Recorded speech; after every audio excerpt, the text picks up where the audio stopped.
La bóveda celeste, ajena al cómputo de los mortales, permanecía muda. Una noche sin tiempo, condenada al jamás de los jamases, rehusaba entonar su himno o ser registrada por el olvido de los calendarios. Nadie podía descifrar el destino asiago de aquella batalla, acontecida súbitamente con la furia inexorable de un asedio. Contra el dictado de la suerte, los dioses tutelares de las ajenas tierras de Roma habían permitido que una celada funesta cayera sobre el grueso de la legión. Numerosos hombres cayeron, víctimas no solo del acero bárbaro, sino de un terreno infecto. El cieno pálido y las plantas malignas sorbían el aliento, secando el aire mismo que nutre la vida, como si la propia tierra se hubiera confabulado con el enemigo. Flavio, signado por la más asiaga de las fortunas humanas, yacía cautivo. Ni siquiera Cátulo, el agudo poeta, ni un vate de más alto ingenio, hubiesen osado profetizar que aquel joven de estirpe patricia cayera en manos de los salvajes, pues su cautiverio era un ultraje brutal, un escarnio a la feroz valentía que había demostrado en su primera contienda y servicio al Imperium. Intentó aferrarse al hilo de la memoria, rememorando las tragedias narradas en los versos del poeta flaco, Horacio, por infortunio, sus esfuerzos por eludir las prisiones de toscas maderas, que los cercaban a él y a los otros hombres al servicio del águila de Roma, se revelaron vanos. El pesar le arrancó un lamento silencioso ante las rejas, una apóstrofe al destino ciego. Oh, fatum inclemente. Qué necio he sido al no advertir el augurio infausto, el mal presagio. He traicionado mi propia sangre y honor.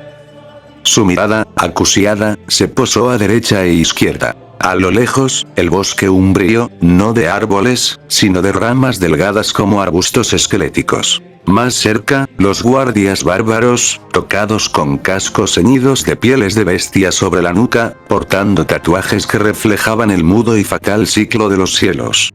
Pero lo más cruel era la ausencia de Vitaliano Marius.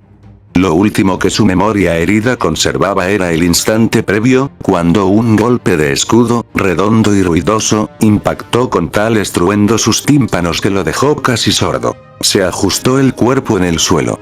Entonces, con la estoica resignación del romano, la templanza forja la memoria. Hundió sus dedos hasta la nariz, buscando un punto de quietud, e inició el trance amargo, como quien desciende al orco por voluntad propia, hacia el recuerdo de su más grave y asiago trance vital. El silencio que siguió a la primera batalla real se impuso, no como una paz, sino como el vacío que deja un dios al retirarse de la tierra. Vitaliano se acercó a donde estaba el chico, esquivando los despojos de la contienda. Las diminutas masacres de aquella fracasada emboscada de los rebeldes britanos. Tulio, con la llama de sus latidos tan alta como la turba de aves que surcaba el cielo sobre los caídos, escuchaba. Vitaliano, con la solemnidad que solo otorga a la experiencia de la vida, dijo: Oh, Flavio. Estos son los caprichos del sol y las intrigas de la fortuna. Non bellum est facile. La guerra nunca es empresa fácil, dijo con voz calmada, cual recitando un verso antiguo. Las palabras, forjadas por el orador, resonaron con la terrible belleza y la fría implacabilidad del mejor acero templado en las fraguas de Vulcano. Entonces, Flavio invocó el recuerdo del maestro Aristóteles, cuya lucidez al discernir la maestría de la retórica solo era comparable a la épica precisión con que Homero cantó la cólera del Pélida a Aquiles. Armados con esos tratados que versaban sobre los bellos, aunque crueles, rigores de la guerra y la persuasión, los hombres continuaron su camino, mientras la memoria de la disciplina clásica templaba sus espíritus. Pero esa elevada dialéctica se desvaneció con el súbito regreso del fuerte soldado a su realidad más penosa. Allí, los crueles barrotes de su prisión lo aguardaban, manteniéndolo cautivo e inerme, como larvas de anfibios atrapadas en el cieno de los ríos sin cauce. Recordaba que las palabras altisonantes solo habían sido posibles por el poder corruptor del oro, el veneno que mancilla incluso al Senado romano. Fue en ese instante, en el corazón sombrío de la base de la rebelión y bajo el fuerte viento helado que anunciaba la llegada de los líderes bárbaros, que dos figuras, cuales portentos, emergieron frente a la precaria entrada de la fortaleza. El hombre era de edad madura. Su rostro reflejaba la fatiga de una era que agoniza, como si viviera las últimas fases de la indulgencia de los dioses. Su cabello, largo y desgreñado, jamás había conocido la disciplina de la tijera romana, incólume ante el filo de cualquier espada. Su barba, gruesa y áspera, era seca como la brea que usan los britanos, no como el perfumado aceite de los patricios. Sus ropajes, hechos de pieles toscas, no se ceñían al cuerpo, sino que fluían con la majestad terrible de un rey surgido de las selvas primigenias, de un mundo tan carente de civilización que ni los más grandes poetas podrían encontrar metáforas dignas para su barbarie, ni las musas, con sus oídos desprovistos de los aretes de la sofisticación, querrían cantarla. A su lado se erigía la reina, la misma que había encendido la llama de la revuelta. La bárbara que, por la soberbia de su linaje, se negaba a doblegarse ante la ley de Roma. Llevaba el cuerpo marcado con tatuajes de los mundos olvidados, sus colores vibrantes como la sangre nueva. Su edad era un enigma, a medio camino entre la lozanía de una doncella y la fiera determinación de una mujer madura. Sus ojos brillaban con la frialdad inalterable de un zafiro. A pesar de su figura enjuta, su voluntad no era frágil, sino de acero inflexible. En sus manos, dos espadas colgaban luminosas, armas que parecían forjadas con los huesos más sólidos de los cíclopes que alguna vez lucharon en la batalla más mortal, aquella que emprendió Jasón en su viaje como el elegido. Esas dos figuras eran, pues, el rey Osualdo y su hija, la princesa Boudica, soberanos indomables de estos dominios bárbaros en la parte de Britania que el César Claudio un día conquistó con sangre y hierro. Tulio, en el centro mismo del camino, se detuvo, y su gesto fue el de una efigie tallada en mármol. Su quietud reflejaba el instante supremo, cual el mismo César a la vera del fatídico Rubicón, meditando la irreversibilidad de su juramento. No lo asaltaba la duda, sino el peso de una memoria borrada. Aquellos recuerdos, extinguidos por los efluvios pestilentes de Cerbero en su descenso a los dominios del Hades, pugnaban por retornar. Recordaba la amarga ironía de su destino. Cómo la traición final de los diadocos de su estirpe no lo había conducido a la gloria, sino a los muros de hierro y celda, a la prisión de los bárbaros. Más que el pasado, el fuego presente de su venganza iluminó su mente. Las flamas dantescas de los templos que ardían, reflejos de la ira de los inmortales, se posaron en su retina como una visión profética. Y en aquel ardor, sintió que los dioses, desde el excelso Olimpo, le ofrecían un mensaje de su inexorable voluntad. La emboscada, urdida con perfidia tribal, había fracasado bajo el peso del acero romano. Como una marea incontenible, los guerreros invictos de los hombres del Lacio, acompañados por el joven paladín, reanudaron su avance.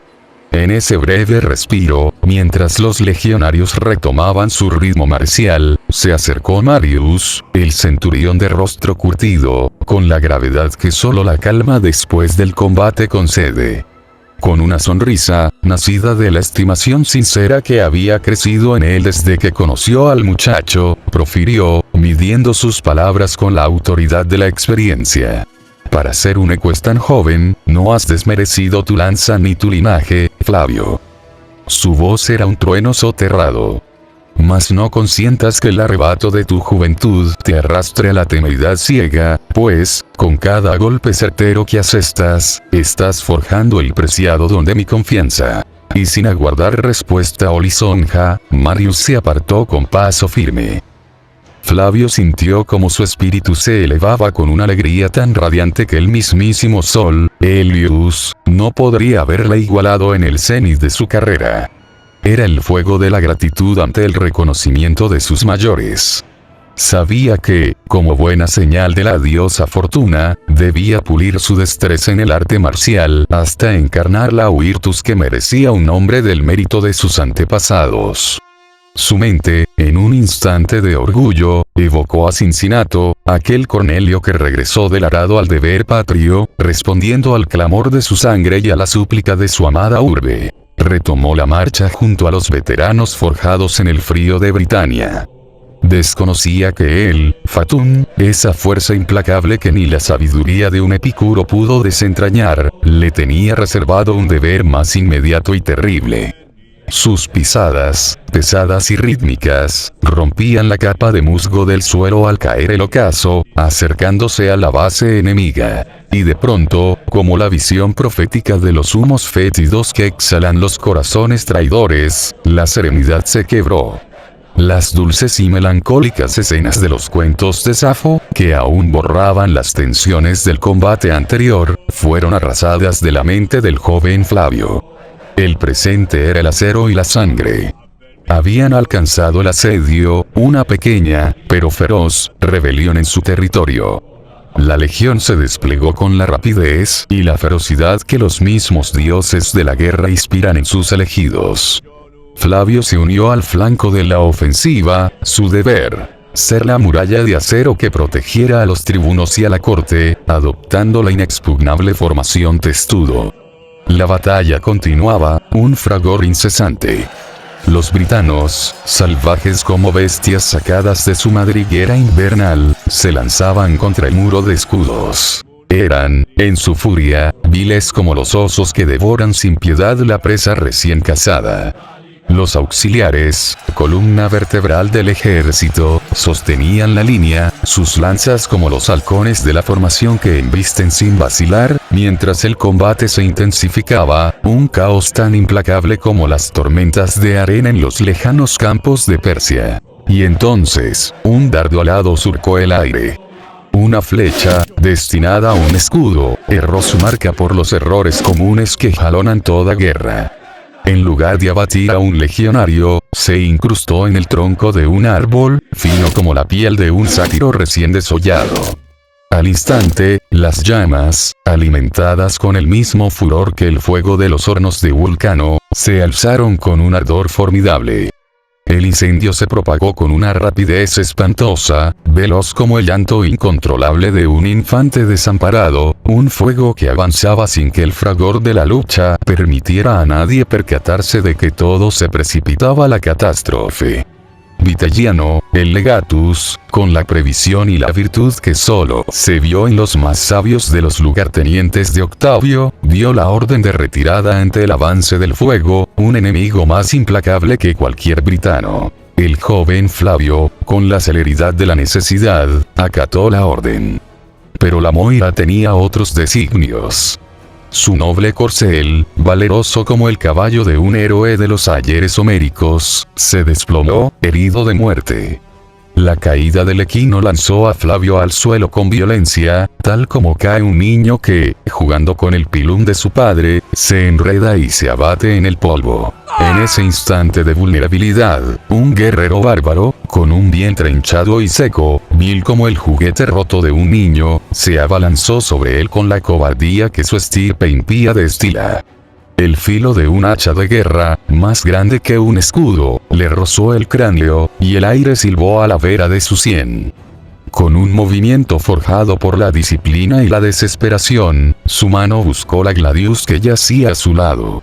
La empuñó, y con un solo y vertiginoso movimiento, la hoja de acero romano se hundió en el pecho del bárbaro, ejecutando un tajo certero al corazón, el pago justo que merecen los hostes de Roma. El resto, se desvaneció.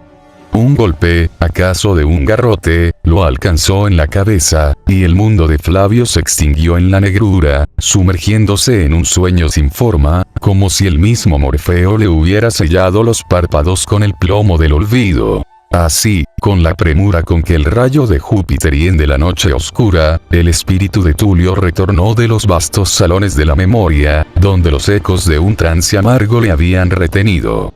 No percibió que el legado que el tiempo, ese efímero jinete de los cielos y destructor de tronos, había disuelto su tránsito, y con él, las sombras de aquellos responsables de su ruina se habían desvanecido de la vista. Solo permanecía la punzante frustración, pues la celda, erigida con burda madera y clavos de suplicio, se sentía más infranqueable que el cerco inconmovible con que los helenos antaño aprisionaron a los vastos ejércitos persas, digno de ser cantado por el mismo Aedo. Entonces, con la cadencia pesada de un caminante de senderos malditos, se aproximó una silueta. No era hombre, sino un portento nacido del Thanatos, una bestia del Hades cuyo rostro, coronado por el áspero testuz de un chivo, recordaba a los caníbales de las islas remotas.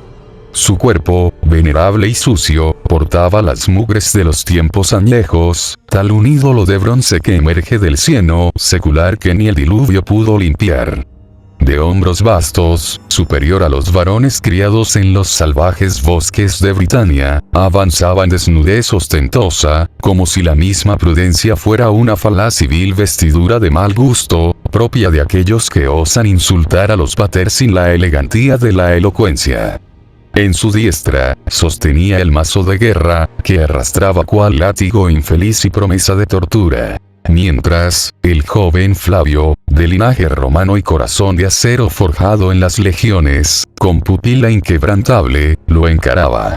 Su mirada era un numen firme, similar a la roca inmóvil que desafía la espuma furiosa del océano en tempestad, ungida con la bendición de la inexorable Némesis y la fría sabiduría de Minerva. Tras el gigante, la guardia arrastraba la figura malherida del legatus Vitaliano, cruelmente torturado con métodos inadecuados e indignos de la guerra.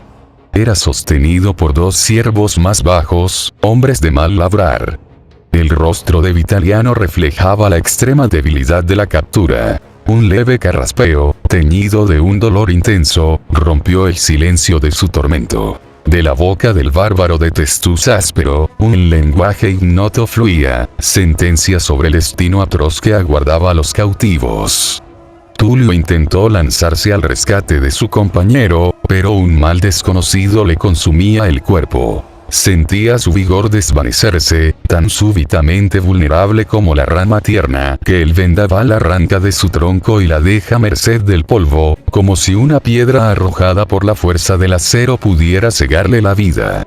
Los salvajes, maestros de una farmaqueía nefanda y oculta, habían obrado sobre él. Entonces, cuando la esperanza comenzaba a ser solo un eco distante en el erebo, uno de los siervos se agitó, liberando un vapor nauseabundo y ceniciento, y entonando cantos desconocidos que hicieron el aire de la prisión tan denso y opresivo como la arena de los Saxa Labori. Vitaliano, el fiel legatus de Roma, exhausto por el suplicio, exhaló su último aliento de energía y cayó desmayado. El joven Flavio intentó resistir la ponzoña, mas su voluntad noble fue vencida, desplomándose igual que el legatus. Su alma no sabía si retornaría de tal abismo. ¿Acaso perecerían los hijos de la loba y herederos de Eneas, consumidos por las raíces y los tallos de fuegos muertos que los bárbaros conjuraban? Donde vagaba el glorioso Marius, dux de 1000 batallas y esperanza del imperio, cuya desesperación por su legión debería invocar la ciega, pero poderosa, fortuna para guiarlo a romper las cadenas de estas prisiones salvajes.